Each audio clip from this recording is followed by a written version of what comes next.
পুরনো বই দিয়ে যদি এত সুন্দর একটা জিনিস বানা যায় তাহলে তো টাকা দিয়ে কোনো কিছু আর কিনতে হয় না। তো চলেন দেখা যাক কিভাবে আমি এটা বানিয়ে ফেললাম। আমি পুরনো একটা বই নিয়ে নিয়েছি।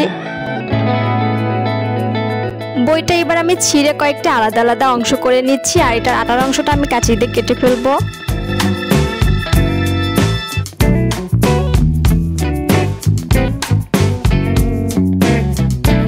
সবগুলার ভাগেরে আমি আটার অংশগুলা এইভাবে কাঁচি দিয়ে কেটে ফেলেছি, আর দুইটা আলাদা আলাদা অংশে ভাগ করে আমি ভাঁজ দিয়ে নিচ্ছি।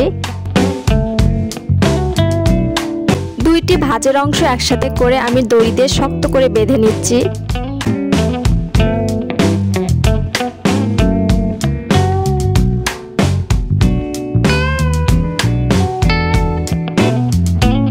এইবার আমি দুইটা ভাগে ভাগ করে কেটে নিব, অর্থাৎ তিনটা অংশ করব আমি।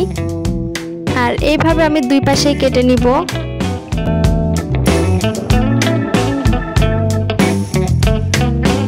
কাটার সময় কিন্তু খেয়াল রাখতে হবে, আর বাঁধনের কাছে একটু জায়গা রেখে কাটতে হবে, ঠিক আমি ভিডিওতে যেরকম দেখাচ্ছি।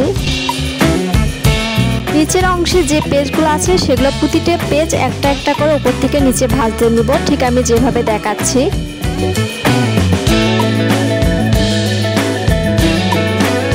আবারও বলতেছি, উপর থেকে নিচের দিকে ঠিক এইভাবে একটা ভাঁজ দিয়ে নিব। আর এইভাবে আমি নিচে যতগুলা পেজ আছে সবগুলাই সেম করে আমি সবগুলা একে ভাঁজ দিয়ে নিব।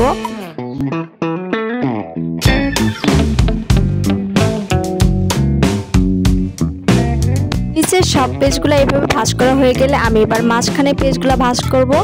আর এবার আমি দুই সাইড থেকে ভাঁজ করে নিব, ভিডিওতে যেরকম দেখাচ্ছি।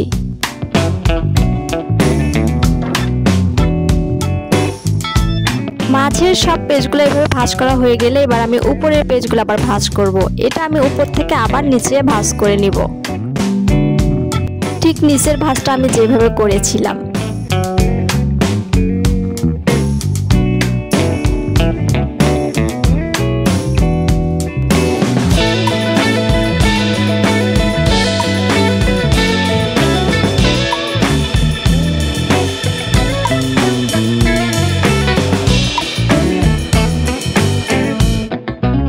এইভাবে আমি উপরের সব পেজগুলো ভাঁজ করে নিব।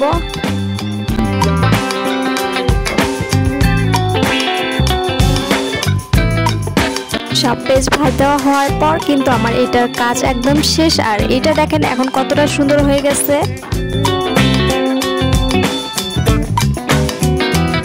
ঠিক বাতি ছাড়া একটা ল্যাম্পের ডিজাইন হয়ে গেছে, দেখেন কতটা সুন্দর লাগতেছে।